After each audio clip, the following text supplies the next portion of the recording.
Namastê, bom dia. Hoje, mais uma vez, vou falar alguns aspectos importantes sobre o universo infinito de yoga e do hinduísmo, fazendo alguns esclarecimentos importantes a respeito disso. O primeiro, claro, como já falei em vídeos anteriores, que yoga não é trabalhar o corpo, mas isso já expliquei muito bem. Hoje queria falar de outros dois aspectos. Em primeiro lugar, Tantra não tem nada a ver com sexo. E em segundo lugar, o hinduísmo não é uma religião. Tudo bem? O que é Tantra? Tantra é uma ciência infinitamente ampla, profunda, diversificada e principalmente todo inclusiva do autodesenvolvimento da plenitude humana. E tem alguns livros tradicionais de Tantra, o mais importante deles chamado Vijnana Bhairava Tantra, onde explica tudo isso muito detalhadamente e onde ressalta a ideia de que qualquer aspecto da vida humana pode servir como alavanca para o autodesenvolvimento da própria plenitude e como meio de acesso para o infinito em si mesmo. Explica tudo isso melhor, dá muitos exemplos e números, incluindo alguns deles, onde ele menciona e descreve também de que forma a energia sexual poderia servir também como alavanca para o autodesenvolvimento da plenitude em si mesmo e como porta de acesso ao infinito em si mesmo. Agora bem, aconteceu então que algumas pessoas ocidentais, extremamente ignorantes e mal intencionadas, retiraram esse pequeno texto do seu contexto original e o trouxeram para o Ocidente para usar de pretexto para, sob nome de Tantra, divulgar uma série de práticas de sexualidade exótica e pervertida que não tem absolutamente nada a ver com o Tantra original. Tudo bem? Mas na verdade eu queria falar mais do outro aspecto, que o hinduísmo não é uma religião. O que é o hinduísmo exatamente? O hinduísmo é uma cultura. É uma cultura relativa à cultura dos povos que viviam na Índia desde muitos milênios atrás, toda a grande parte da Índia, Paquistão e em volta da Índia e do Paquistão, tá certo? E que é uma cultura milenar extremamente antiga e que, aliás, é a única cultura milenar que se encontra completamente viva e preservada até os tempos atuais modernos.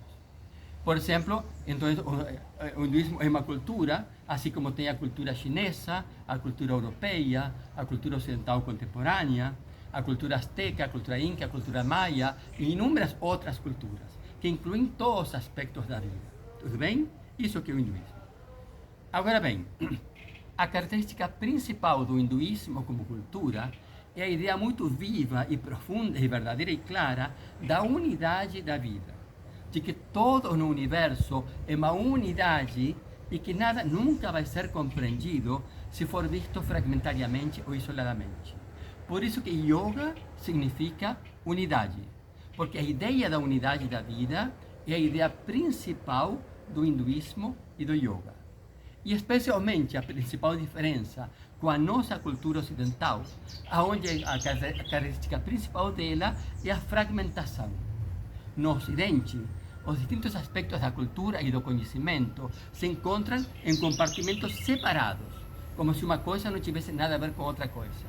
Então, no Ocidente, uma coisa é ciência, outra coisa é religião, outra coisa é filosofia, outra coisa é mitologia, outra coisa é arte, agricultura e por aí vai. Cada coisa é uma coisa e não tem ligação entre as coisas. No hinduísmo isso não existe. Todas as áreas do conhecimento, a filosofia, a mitologia, a história, a ciência, a arte e a religião, é tudo uma unidade absolutamente impossível de separar. Inclusive, eu disse que o hinduísmo não é uma religião, porque existem inúmeras religiões dentro do hinduísmo. É uma cultura extremamente espiritualizada e profunda. E que a ideia principal é a unidade da vida. Na percepção do hinduísmo, o universo como um todo é um conjunto unificado e multidimensional de fluxos de energia que partem de uma fonte única, que é uma vibração primordial, e que se diversifica e se estende e se expande eternamente. E que cada partícula contém intrinsecamente a totalidade em si mesma e a unidade em si mesma. Nesse ponto de vista, a percepção de existência separada é uma ilusão da mente, uma coisa que de fato não existe. Essencialmente, somos todos o mesmo infinito. Somos todos a mesma unidade da vida. E a nossa incapacidade de perceber em si mesmo a unidade da vida, por causa do subdesenvolvimento da nossa consciência, é a raiz de todo sofrimento humano. Vem essa ideia, essa pergunta filosófica básica. Como foi que tudo começou? A existência como um todo. Como foi que começou? O grande matemático, físico e filósofo Albert Einstein deu para isso a seguinte resposta: de uma forma ou de outra, tudo começou quando alguma coisa se mexeu do nada aonde não tinha nada. É a ideia da vibração primordial, que condiz com a ideia do Gênesis no Antigo Testamento, quando diz: a princípio era somente o verbo e o verbo era dois. Uma vibração primordial, uma vibração que depois que surgiu do nada, onde não tinha nada, e depois se diversificou, se tornando todo o universo em que estamos. Todo o universo é um conjunto vibracional de fluxos de energia multidimensionais, interligados, e cada um de nós é esse universo infinito em si mesmo. A ideia de que o microcosmos é feito à imagem ou semelhança do microcosmos. Se a pessoa entendeu isso, ou seja, que todo o universo parte de uma fonte única, e cada um de nós partimos dessa mesma fonte única de tudo que existe. Se a pessoa entendeu isso, surge uma das perguntas existenciais que deveria ser a mais importante da vida da pessoa. Como que eu me relaciono com a fonte única de tudo que existe em mim mesmo? Se a pessoa pensou bem e entendeu bem, seria essa a pergunta mais importante da vida humana. Como que eu me relaciono com a fonte única de tudo que existe em mim mesmo? Porque todo o resto da vida é decorrente disso. E se relacionar com a fonte única de tudo que existe em si mesmo não é acreditar em Deus. É completamente outra coisa, completamente outra dimensão de experiência. Tudo bem? Agora bem, nessa linha de pensamento, todo o universo é vibracional. A fonte única de tudo que existe e de si mesmo é uma vibração primordial. Se relacionar é vibracionalmente, através da meditação e dos mantras. A meditação, como expliquei anteriormente, é o ato em si do aprofundamento da consciência interna de si mesmo na direção da fonte única de tudo que existe em si mesmo vibracionalmente. E os mantras do hinduísmo e do yoga não são orações, não são canções, não são palavras traduzíveis, são vibrações que vibracionalmente desfazem bloqueios mais profundos da mente, vibracionalmente sintonizam a nossa capacidade de percepção com dimensões internas mais profundas de si mesmo cada vez mais. Ou seja, o mantra é um núcleo vibracional que age como veículo transdimensional. Transporta a nossa mente da nossa superfície na direção de uma dimensão interna mais profunda, verdadeira de si mesmo, na direção da vibração primordial em si mesmo. E o mantra Om nada mais é do que a representação vocal da vibração primordial, origem do universo e fonte única de tudo que existe em si mesmo, em tudo que existe. Por isso, quando nós, dentro do yoga, vocalizamos o mantra Om, estamos vibracionalmente nos sintonizando com a vibração primordial em si mesmo. E os deuses do hinduísmo não são uma questão de politeísmo, um deus aqui, outro deus ali. Não é assim. São personificações de forças cósmicas, internas e externas ao mesmo tempo, porque lembrando que numa dimensão interna mais profunda de si mesmo, o interno e o externo são uma mesma e única coisa, não existem separadamente. Os deuses são personificações, formatações de forças cósmicas intrínsecas a si mesmo e ao universo, que nos recolhem a nós mesmos e servem também como desenvolvimento de potencialidades latentes em si mesmo, não desenvolvidas, mas que podem ser desenvolvidas através dos mantras correspondentes e que servem como porta de acesso ao indivíduo, ao infinito em si mesmo. Tudo bem? Será que estão entendendo tudo o que estou dizendo? Eu vou continuar. Vou dar um exemplo. Vou falar de um deus, uma deusa, extremamente bonita e especial. Aliás, todos são de morrer de amor por eles. Mas hoje vou falar de Durga. Durga é uma deusa da mitologia hindu, é uma modalidade da Shakti universal e se traduz como Mãe Divina. Durga é a Mãe Divina. Durga diz que há uma proteção divina universal que cuida de cada ser no universo como uma mãe cuida de cada filho. E que se a gente está como está, é porque por causa do subdesenvolvimento da consciência se desconectou dessa proteção divina universal em si mesmo. Mas se eu quero trazer para a minha vida, o que é Durga exatamente?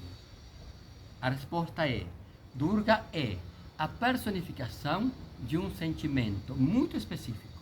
Durga é um sentimento, a personificação de um sentimento que a gente se perdeu em si mesmo. Para explicar isso bem, nós temos que voltar para a nossa origem. Claro, quando eu falei anteriormente, aonde foi que tudo começou? Filosoficamente, universalmente, eu disse, tudo começou quando alguma coisa se mexeu do nada, aonde não tinha nada. Mas sem ir tão longe, na nossa vida humana, aonde foi que começou a vida de cada um de nós? A resposta universal é muito fácil e muito clara. Para você, para mim, para cada um de nós, tudo começou foi na barriga da própria mãe. A minha vida começou na barriga da minha mãe. A sua vida começou na barriga da sua mãe. Quando completa essa fase do crescimento, o bebê um dia sai da barriga e se torna um bebezinho. A mãe é uma pessoa, o bebê é outra pessoa. E quando nós olhamos para essa pessoa bebezinho bem pequeno, tem uma característica interna muito interessante. O bebê pequeno, o bebezinho, 2 meses, 3 meses por aí, é um ser completamente frágil, completamente vulnerável, completamente dependente para tudo. No entanto, o medo não existe para ele. A incerteza não existe para ele. A dúvida não existe para ele. Na vida do bebê, existe o conforto e existe o desconforto. Porque o bebê tem dor de barriga e dói muito, tá? Mas de uma forma ou de outra, é plenitude. E não existe o medo, não existe a dúvida, não existe a incerteza. Por quê? Porque a vida do bebê se apoia em um sentimento muito específico. O bebê não fala qual que é o sentimento porque não aprendeu a falar ainda. Mas se o bebê se fosse falar qual que é o sentimento no qual a sua vida se apoia, em palavras, seria o seguinte: eu estou no colo da minha mãe. O medo não existe para mim porque eu estou no colo da minha mãe. Esse sentimento é Durga. Durga, a deusa Durga, é a personificação desse sentimento. Eu estou no colo da minha mãe. Depois o bebê cresce. Um dia engatinha, um dia fala, um dia caminha, vai para a escola, vira adolescente, vira jovem, vira adulto. Se a consciência humana não fosse subdesenvolvida, todo o crescimento humano aconteceria sem se perder desse sentimento original. Eu estou no colo da minha mãe. E todos viveríamos sob a proteção de Durga.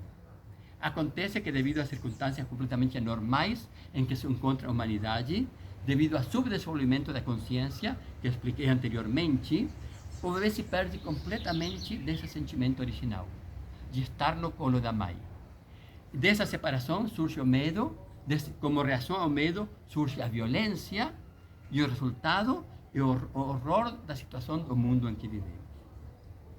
Tá certo? Agora bem, como que seria? Durga, então, a imagem da Durga, os mantras vibracionais da Durga, são um meio de acesso para resgatar esse sentimento em si mesmo. Como que seria esse sentimento? Como que seria a vida se todas as fases da vida transcorreriam apoiadas nesse sentimento? Eu estou no colo da minha mãe. Entende? Como que seria isso numa pessoa adulta? Como que seria resgatar esse sentimento numa pessoa adulta? Mais do que qualquer outra coisa, é uma dissolução da noção de identidade ilusória em que vivem quase todas as pessoas do mundo. Se fala muito no mundo atual do horror das notícias fake. Quem dera fosse só isso o problema. A vida humana é toda baseada numa identidade fake. A ideia, eu penso, eu acredito, eu sei, eu tenho, eu sou. Tudo isso o bebê não tem. Tudo isso é rigidez mental adquirida, que serve de coraça para separar a pessoa da essência da vida em si mesma. O despertar da consciência o resgate de Durga em si mesmo, é uma dissolução dessa noção de identidade fake.